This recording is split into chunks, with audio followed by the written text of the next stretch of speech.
देखिए बच्चों, आज हम बात करने वाले हैं उत्सर्जन तंत्र की। देखिए जो कक्षा 10 बोर्ड एग्जाम की दृष्टि से बहुत ही महत्वपूर्ण क्वेश्चन है। ठीक है, पेपर में पूछा जाता है उत्सर्जन तंत्र का सचित्र वर्णन करिए। ये जो कक्षा 10 में जो चैप्टर 6 है, चैप्टर 6 में जो आता है, चैप्टर का नाम है जैव प्रक्रम। ठीक है, जैव प्रक्रम चैप्टर से ये 4 तंत्र हैं। एक पहला दिया गया है आपका पाचन तंत्र, दूसरा हो गया श्वसन तंत्र, तीसरा हो गया वहन तंत्र, चौथा हो गया उत्सर्जन तंत्र। ठीक है, तो बोर्ड एग्जाम की दृष्टि से ये चारों तंत्र में से एक तंत्र आप लोग के बोर्ड एग्जाम में आना है। ठीक है, जरूर आता है, हर वर्ष आता है। अगर पेपर इजी होता है तो पाचन तंत्र या उत्सर्जन तंत्र दे देता है। यदि पेपर टफ बनता है तो बेटा श्वसन तंत्र या वहन तंत्र आता है। तो इसको आप अच्छी तरीके से फिगर देख लीजिए, इसको अच्छी तरीके से पढ़ लीजिए। ठीक है, सबसे पहले आप लोग यदि परिभाषा नहीं लिखिए तो इसको आप स्क्रीनशॉट ले लीजिए, आप परिभाषा इसको समझ करके लिख डालिएगा। ठीक है, एक बार 2 बार अच्छे से पढ़ लीजिए। बिल्कुल इजी है, एकदम आसान है। इससे आसान आपको ना क्वेश्चन बैंक में मिलेगा ना कहीं बुक में मिलेगा। ठीक है, सरल, एकदम सरल शब्दों में लिखा गया। ये देखिए उत्सर्जन तंत्र का क्या है, फिगर है। ठीक है, ये उत्सर्जन तंत्र का फिगर है बेटा। इसमें देखो ये क्या लिखा गया, ये क्या होते हैं, ये 2 किडनी होती हैं। ठीक है, जिसे एक वृक्क कहते हैं। ठीक है, इसे इंग्लिश में क्या कहते हैं, किडनी कहते हैं। इसका काम क्या होता है, मूत्र को छानने का कार्य करता है। ठीक है, किडनी जो होती है ये क्या होते हैं, देखिए मनुष्यों में कितनी किडनियाँ पाई जाती हैं, 2 किडनियाँ पाई जाती हैं। एक बाईं तरफ होती है, एक दाईं तरफ होती है। एक किडनी खराब हो जाती है तो इंसान क्या करता है, एक किडनी से जीवित रह सकता है।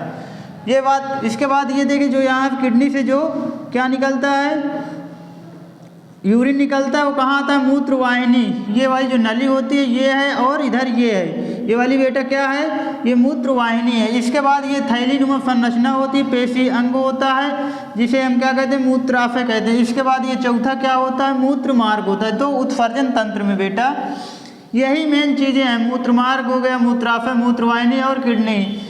बस इतना ही आपको पढ़ना है। ठीक है, उत्सर्जन क्या होता है, सबसे पहले आपको ये समझना है कि उत्सर्जन क्या होता है। देखिए क्या लिखा गया है, उपापचयी क्रियाओं के फलस्वरूप। ठीक है, उपापचयी मतलब क्या होता है, जो हम भोजन ग्रहण करते हैं उसके पाचन से संबंधित जो क्रियाएं होती बेटा, उसी को हम क्या कहते हैं, उपापचयी क्रियाओं के फलस्वरूप। क्या होता है, उत्पन्न हानिकारक वेस्ट जो मटेरियल होते हैं, हानिकारक उपापचयी वज्र पदार्थों का निष्कासन ही क्या कहलाता है, उत्सर्जन कहलाता है।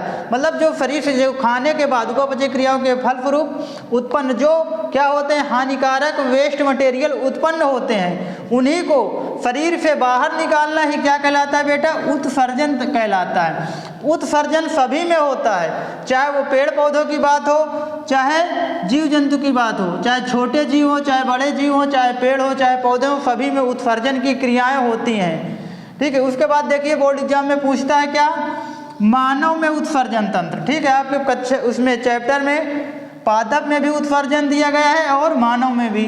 तो हमको यहाँ क्या पढ़ना है, मानव में उत्सर्जन तंत्र। देखिए क्या लिखा गया है, मानव के उत्सर्जन तंत्र में। ये देखिए हमारा क्या पूरा फिगर बना हुआ है, उत्सर्जन तंत्र का है बेटा, ये फिगर बना हुआ है। सबसे पहले देखिए इसमें क्या लिखा है, एक जोड़ी वृक्क। तो आप यहाँ परिभाषा देखिए और इसके साथ साथ फिगर भी देखिए। एक जोड़ी क्या दिया गया है, एक ये है, एक ये है, दूसरा है। तो मतलब या तो हम 2 कह सकते हैं या तो हम बोल सकते हैं एक जोड़ी। तो क्या होगा, ये जो संरचना दिखती है इसे हम क्या कहते हैं, वृक्क कहते हैं या किडनी कहते हैं बेटा। ठीक है, तो उत्सर्जन तंत्र में क्या होता है, मानव के उत्सर्जन तंत्र में एक जोड़ी वृक्क होते हैं, कामा लगा है, एक मूत्रवाहिनी होती है, ये मूत्रवाहिनी हो गई, तथा एक मूत्राशय तथा एक मूत्र मार्ग होता है, एक मूत्र मार्ग होता है। ठीक है, उसके बाद देखिए एक मूत्रवाहिनी, एक मूत्राशय तथा एक मूत्र मार्ग होता है। आपको पता है ये मूत्रवाहिनी हो गई, ये क्या हो गया, मूत्राशय हो गया, और ये मूत्र मार्ग हो गया।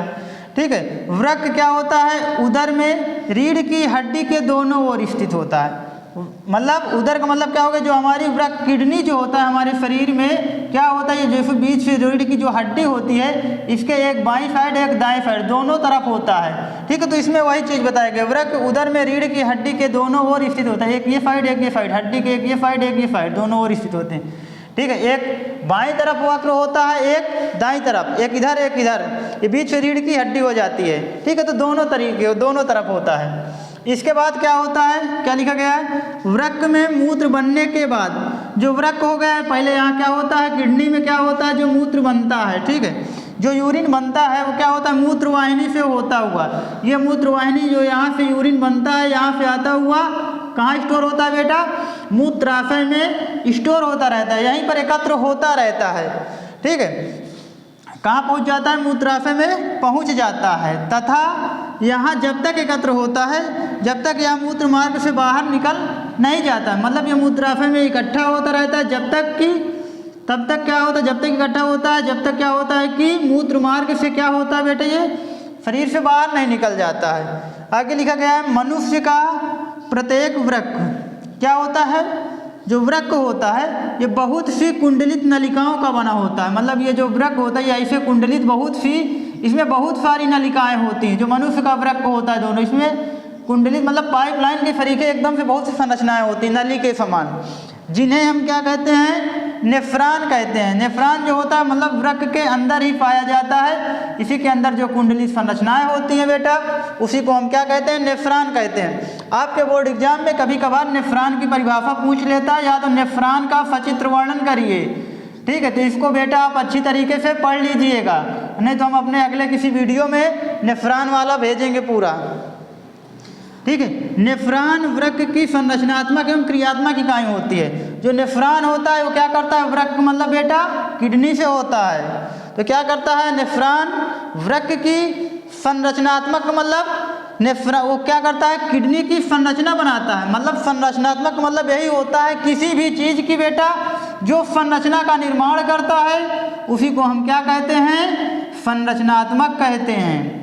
एवं क्रियात्मक, क्रियात्मक क्या होता है बेटा, कार्य करना, जो कार्य करता है जो क्रिया करती है उसी को क्या कहते हैं, क्रियात्मक इकाई है। आगे देखिए क्या लिखा है, मूत्र बनने का उद्देश्य रुधिर में से वर्ज्य पदार्थों को छानकर बाहर करना होता है। जो मूत्र बनता है उसके द्वारा क्या होता है, शरीर से जो हानिकारक वेस्ट मटेरियल होते हैं, मतलब क्या पाए, इसमें क्या लिखा गया है, मूत्र के बनने का उद्देश्य क्या लिखा गया है, रुधिर में से जो हमारे ब्लड में क्या होते हैं, वर्ज्य पदार्थ मतलब वेस्ट मटेरियल जो होते हैं उनको छान करके जो हमारे ब्लड में वेस्ट मटेरियल बनते हैं वो क्या होते हैं, ब्लड से छानते हुए, ब्लड से छान करके कहाँ आते हैं, किडनी से आते हुए हमारे शरीर से क्या होते हैं, बाहर निकल जाते हैं। तो बेटा ये उत्सर्जन तंत्र का था। अगले वीडियो में हम नया क्या देंगे, या श्वसन आएगा या तो वहन तंत्र आएगा, तो आप इसको अच्छी तरीके से पढ़ लीजिए, समझ लीजिए। ज़्यादा बायो में आप लोगों को हम बता रहे हैं बेटा, रटने के चक्कर में मत पड़िएगा, क्योंकि रटेंगे तो भूल जाएंगे। इसको आप सबसे पहले कोई भी आप बायो की क्लास करिए, कोई भी आपको समझना है, चाहे पाचन तंत्र हो, वायन तंत्र, उत्सर्जन तंत्र, कुछ भी हो, अगर कहीं भी डायग्राम की बात हो रही तो सबसे पहले आप डायग्राम को अच्छे से बनाना सीखिए। जब डायग्राम बनना आपको आने लगेगा, जब आप डायग्राम को बना लेंगे तो उसी के अकॉर्डिंग आप इसको समझ के संरचना कीजिए। थोड़ा सा एक बार दो बार इसको समझ के पढ़ लीजिए, उसके बाद इसी डायग्राम के अकॉर्डिंग आप पूरी संरचना कर दीजिएगा।